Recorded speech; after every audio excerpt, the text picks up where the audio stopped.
Alright, welcome to the channel. In this video, I'm going to present the story of Peter Nygard, a guy that's been described as Canada's Jeffrey Epstein. If you haven't heard of this guy, you'll probably find this interesting, and if you have, then hopefully you learned something new in this video.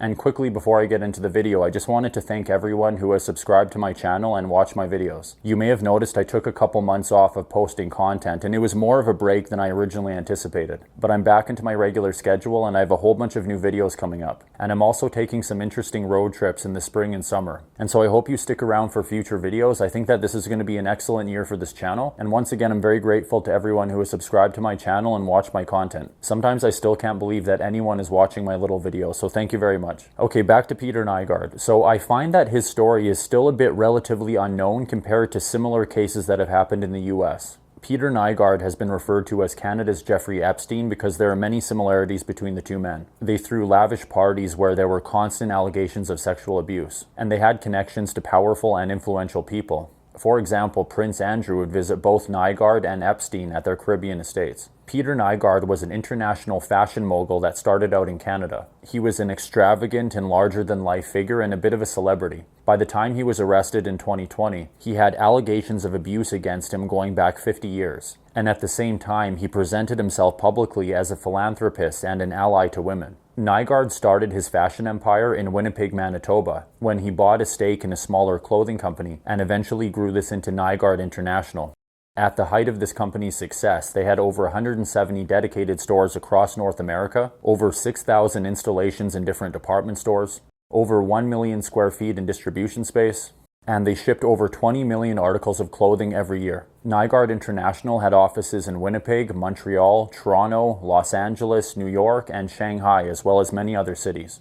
Peter Nygard himself had an estimated personal net worth of over $900 million at his peak, and some people have speculated that this could have been closer to $1 billion. He had properties across the globe, including a 150,000 square foot Mayan-themed estate in the Bahamas called Nygard Key.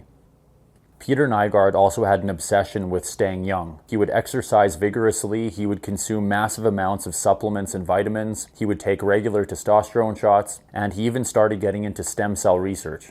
He would regularly travel to different countries learning about this subject, and he even attempted to set up his own private stem cell research facilities in the Caribbean. There were even allegations that Peter Nygard attempted to impregnate a woman and have her get an abortion so that he could extract stem cells from the fetus and inject those cells into himself. Peter Nygard traveled in an ostentatious private jet called N-Force. This was a customized Boeing 727 that featured mirrored ceilings, a stripper pole, a daybed, disco lighting, and white leather couches. And I'm quickly going to jump to the end of Peter Nygard's story. After over 50 years of allegations, he was finally arrested in 2020. He is currently sitting in prison in Ontario. He's facing further charges in Montreal and Winnipeg, and it's possible he may be extradited to the States to face further charges. And he is just one of many examples of highly wealthy and influential people getting away with crimes for many years before they finally get convicted. Okay, so now that I've introduced Peter Nygard, I'm going to go back in time and run through his timeline of how he developed from his humble beginnings in Winnipeg to becoming an international fashion mogul that was charged with multiple counts of sexual assault and trafficking over the span of many decades. So Peter Nygard was born in Finland on July 24th of 1941 to parents Hilka and Eli Nygard. Peter's father Eli was a baker by trade, and in 1947 the family opened a bakery in Helsinki. However, this time period was very tumultuous in Finland, and so in 1952 the family decided to move to Canada, and they settled in Deloraine, Manitoba, which is about 3 hours west of Winnipeg.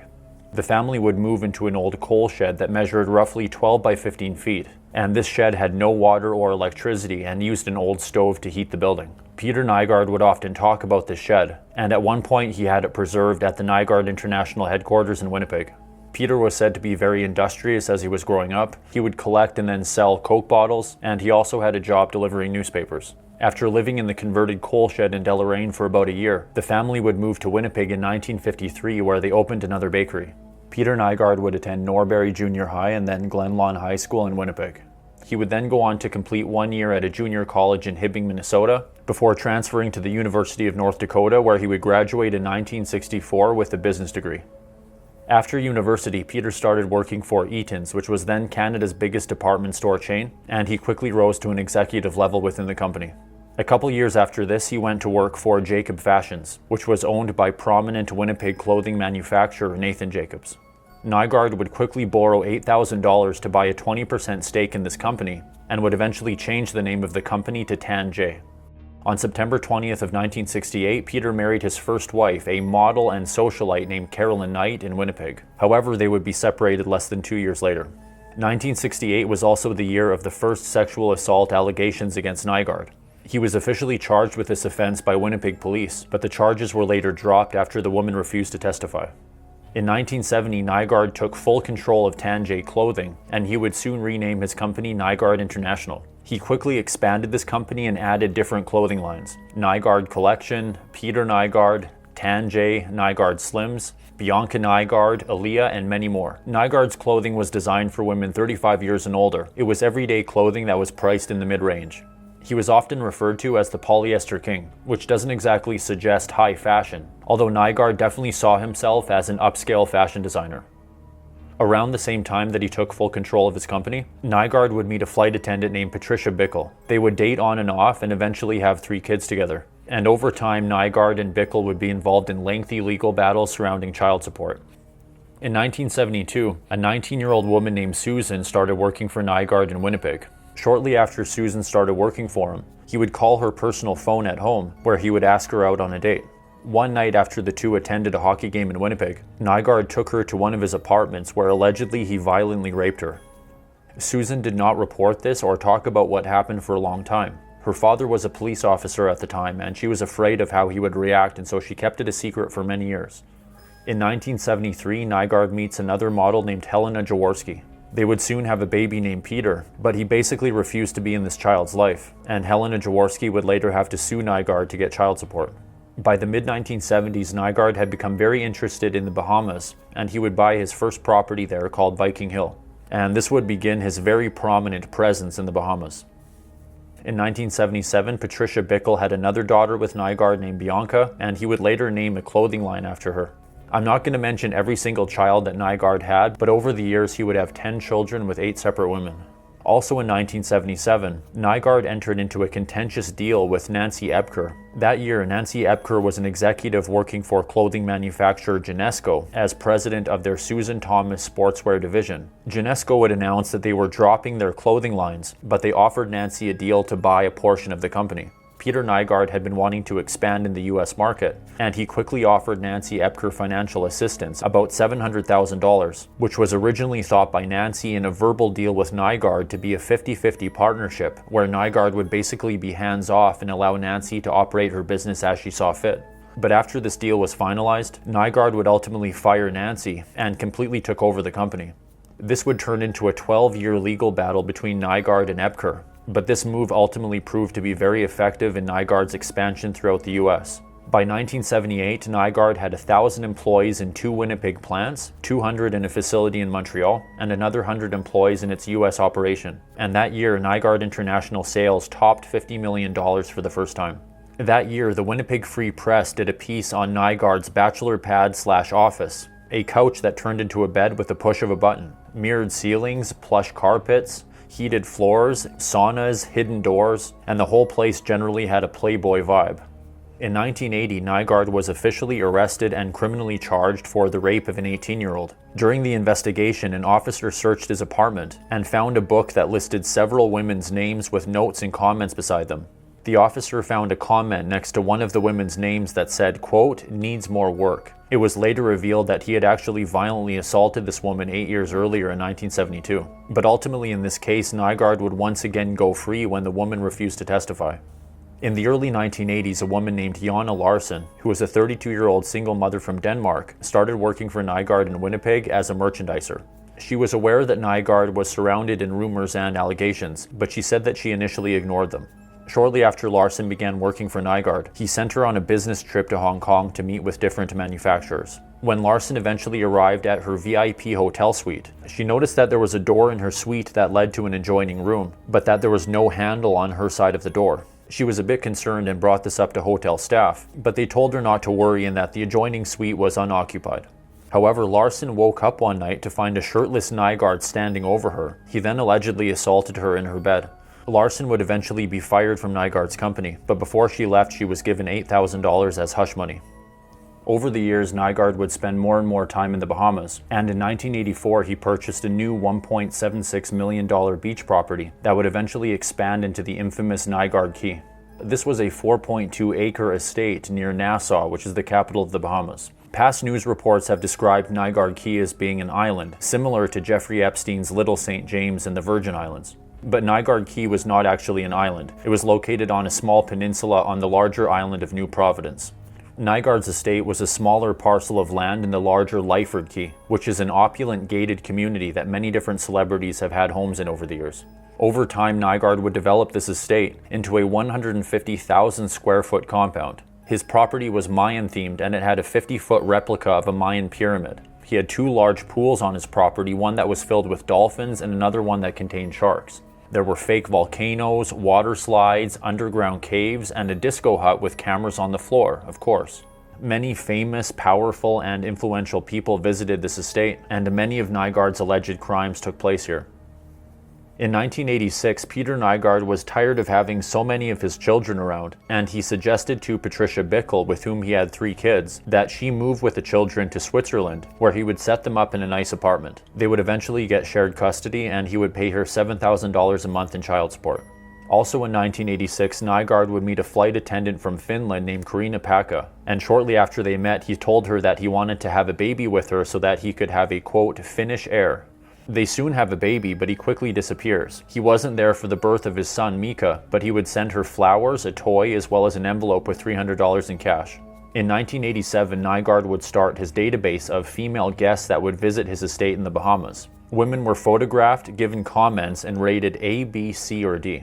Official Nygard International Company communications would later reveal that women would not be let into his parties if they were, quote, big-boned. In 1988, Karina Paka, who just had a child with Nygard 2 years earlier, initiated child support proceedings, and Nygard is once again in court over child support. Nygard and Paka would end up battling in court over this issue for 15 years. In 1995, a former Nygard employee would sue him for sexual assault. The victim would later sign an NDA and would settle for an undisclosed amount of money. The next year, on June 26 of 1996, the Winnipeg Free Press reported that several of Nygard's former employees made several harassment claims to the Human Rights Commission. The victims were from Winnipeg, Toronto, Los Angeles, and the Bahamas. One victim named Judy Shear, who was Nygard's communications manager, claimed that on multiple occasions she would walk into Nygard's office and he would be sitting there with his pants open and his hands down his underwear. These former employees also said that Nygard was abusive in other ways and that he would often berate and verbally abuse his employees. Peter Nygard would often use other individuals to help him recruit girls and women to his different properties. A woman named Deborah Wagner would help recruit girls for Nygard at his Marina del Rey mansion in California. She would organize these pamper parties. Nygard would have manicurists, hairdressers, and masseuses pamper the women at his house, and Nygard would use these events to meet potential victims. There was another woman named Rochette Ross, who was initially hired as a masseuse at one of these parties, but she later became an organizer of these pamper parties and assisted Nygard in luring people to his properties. And obviously the way that Nygard used these recruiters has parallels to the relationship between Jeffrey Epstein and Ghislaine Maxwell. According to Rochette Ross, Nygard would wander these parties and invite different girls to stay the night. If they refused, Nygard would allegedly arrange for bartenders to drug them. Rochette Ross stated that on multiple occasions, she found girls in the mansion that were disoriented and naked. At one point, she also saw a girl leave the estate and then quickly be brought back by a member of the staff. Rochette Ross also claimed that she was personally assaulted by Nygard. In 1996, the Winnipeg Free Press reported that Peter Nygard had paid $20,000 that year in different sexual assault settlements. From 1997 to 2000, Nygard dated famous Playboy model Anna Nicole Smith, who would also model for his company and even had a large blown-up picture of her displayed in his N-Force jet. In the year 2000, Prince Andrew, Sarah Ferguson, and their daughters Princess Beatrice and Princess Eugenie would visit Nygard's estate in the Bahamas. This, of course, was not the only time that Prince Andrew visited a prominent sex trafficker. He would visit Epstein's Little St. James Island shortly after visiting Nygard Key. On July 14th of 2001, a woman described as Jane Doe No. 1, who was 14 years old at the time, was at a mall in the Bahamas to visit the newly opened Nygard store. Employees at the store gave her some clothes to try on and led her to a changing room with no curtains or doors. She reported that while she was in this room, staff members took pictures of her. She then claimed that Peter Nygard himself entered the change room to, quote, take measurements. He rubbed her thighs as he told her she had a body for modeling. He would eventually get her contact info and contact her with an invitation to discuss her modeling career. After arriving at Nygard's estate in the Bahamas, he took her to his bedroom, put hardcore porn on the TV, and then allegedly assaulted her aggressively. She was later given an envelope full of cash, and a staff member took her home. In 2003, Nygard throws a lavish Sweet 16 party for a girl named Bianca at Nygard Key, and he was starting to spend more and more time with younger girls. He produced a DVD to commemorate the Sweet 16 party, and written on the back was a quote by Nygard saying, quote, I want to be the first man you remember, I want to be the last man you forget, end quote. In 2004, after many years of battling in court, Nygard and Karina Paca reach a child support agreement, and Paca's lawyer reports that she is very happy with the confidential settlement. Shortly after this, Nygard would hire a lobbyist to go after the country's divorce laws. In 2004, Peter Nygard would be one of the judges on the TV show Caribbean Flava Top Model Search, a local reality show that was being shot in the Bahamas. And of course, during the final episode, he would invite the top finalist to a party at his estate. In 2005, actress Jessica Alba was in the Bahamas shooting the movie Into the Blue, and she would visit Nygard Key at one point. The Finnish newspaper Iltalehti would publish an article featuring a short interview with Jessica Alba, where she claimed that she abruptly left a party at Nygard Key after witnessing certain events. 2005 was also the year that Nygard became involved in a long feud with prominent American investor Louis Bacon, and this conflict would play out over the next 18 years. That year, Nygard attempted to fix a parking issue on his property by installing a large concrete slab on the property of Louis Bacon, his neighbor. Bacon would quickly receive a court injunction to have it removed. Louis Bacon also became increasingly irritated with the constant partying and noise coming from Nygard Key. And in 2007, he would actually install industrial-sized speakers on the edge of his property, pointed directly at Nygard's estate. By this point, Peter Nygard is spending a ton of time at his Bahamas estate, and he was flying in and out of the country at least 80 times a year.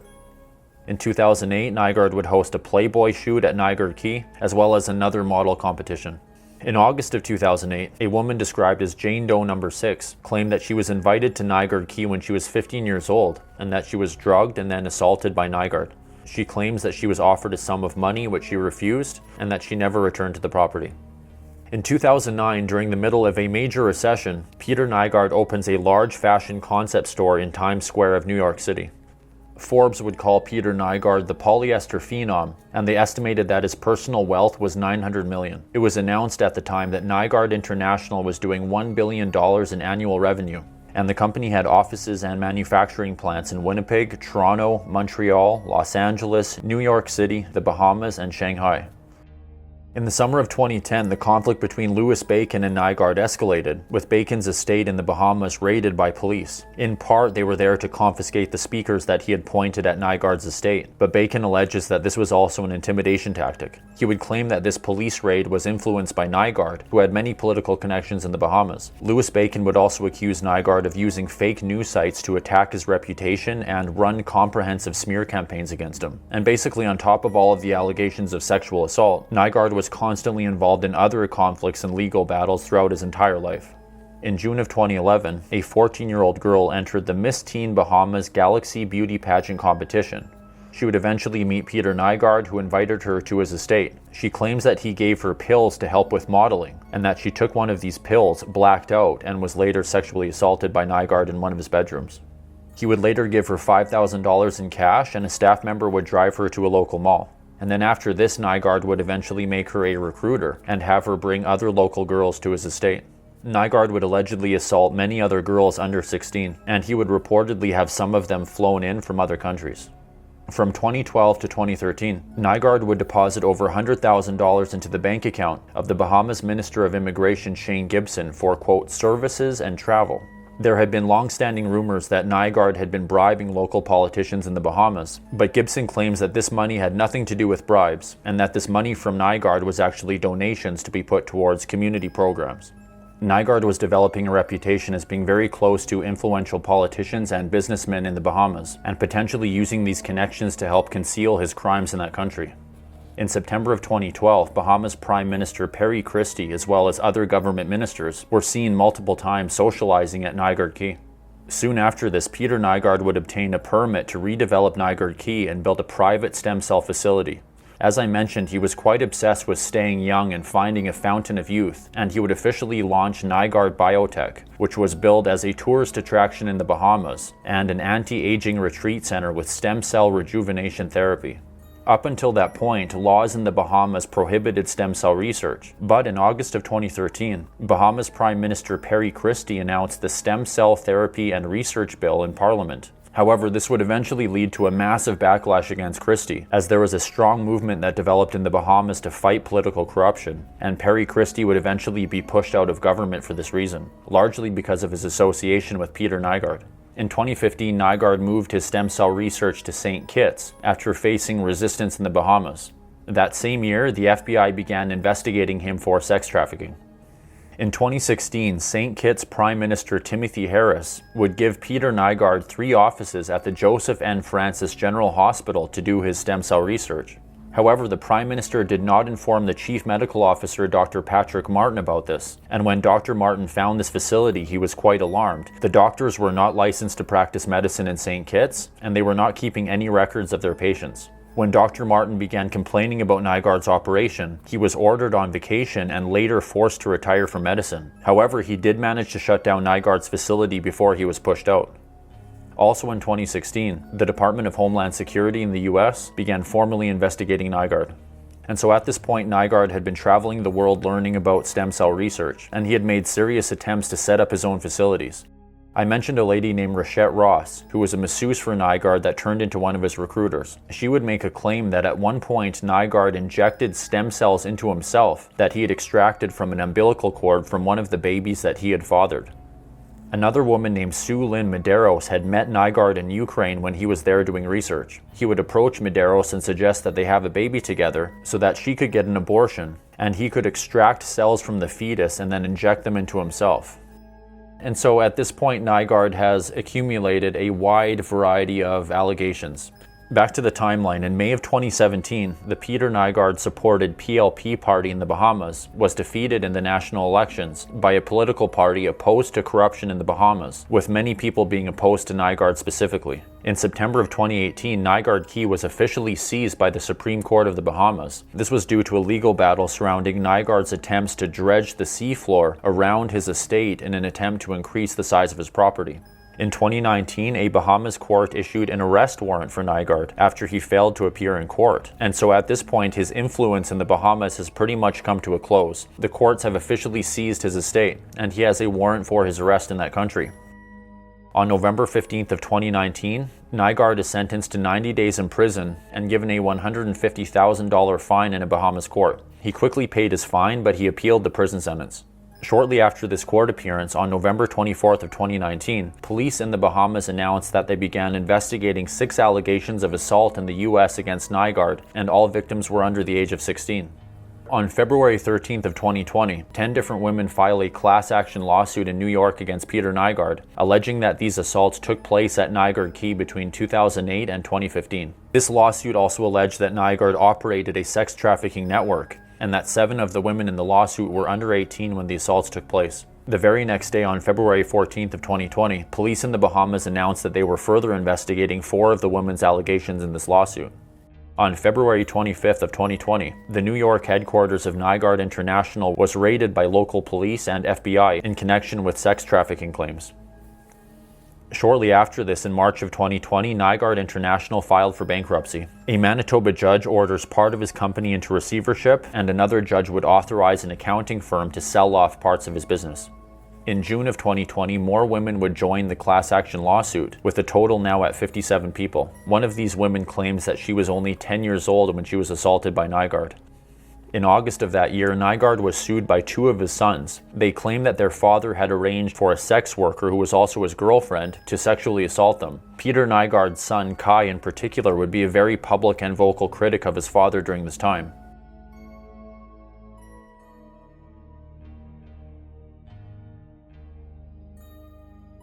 And so clearly by this point, Nygard's life is completely falling apart. Finally, on December 15th of 2020, Peter Nygard is arrested in Winnipeg. He is set to be extradited to the United States to face charges of sex trafficking as well as a litany of other charges by the U.S. Attorney's Office in Manhattan. On February 5th of 2021, Nygard is denied bail. The judge declares that he is a significant flight risk, and there is also a good chance of him attempting to tamper with evidence. On February 18th of 2021, it was reported that there was a new lawsuit filed by one of the plaintiffs in the original class action lawsuit, which now named Peter Nygard's niece Angela as an alleged co-conspirator in the alleged sex trafficking scheme. On March 26th of 2021, Nygard was denied bail for a second time. The next month, in April of that year, Nygard's extradition hearing was set for November of that year. Shortly before this, on October 1st of 2021, Nygard officially agrees to be extradited to the US to face charges. However, that same day he would be charged by police in Toronto with 6 counts of sexual assault and 3 counts of forcible confinement. This would mean that his extradition to the US would be delayed so that he could deal with these charges in Toronto. These new charges in Toronto took a couple years to be resolved in court, but in November of 2023, Peter Nygard was officially found guilty of sexual assault by a jury in a Toronto court following a 6-week trial. He would be convicted of assaults on 4 separate women aged 16 to 28, and these assaults happened from the late 1980s to 2005. All of these assaults took place in a luxury bedroom at Nygard International Headquarters in Toronto. Of course, Nygard would deny this, and he claimed that the plaintiffs were just seeking money. Nygard is also facing further legal charges. He has an upcoming trial in Montreal. He's facing further charges in Winnipeg. He may potentially still be extradited to the US to face charges in that country. And over the years, more and more victims have come forward with their stories related to Nygard. In September of 2024, Peter Nygard is officially sentenced in a Toronto court to 11 years in prison for 4 counts of sexual abuse. As of right now, he is currently sitting in a Canadian prison. He is facing a long list of further charges, and after over half a century of allegations, it is very likely that he will die alone in prison. And so that was the story of Peter Nygard. Obviously, this is a developing story. He still faces further charges, and there may be more interesting details about this guy that emerge as these charges are resolved in court. In fact, I'm sure that this will happen. And of course, Nygard's arrest and conviction did make the news, but most of this happened during the peak of the COVID pandemic. And I just found that the Peter Nygard story was a little bit underreported and unnoticed compared to the similar cases that have happened in the US. And so I thought it was worth doing a brief video of this guy on my channel. I hope you found this one interesting and informative, and I have many more videos coming up that I hope you'll stick around for. If you want to support the channel, you can buy me a coffee, and there's a link to that below. And if you haven't already, then please consider subscribing to my channel. Moving into the new year, I will be posting at least 1 new video per week. Thank you for watching. I hope you have a great day, and I look forward to seeing you next time on the Strange North channel.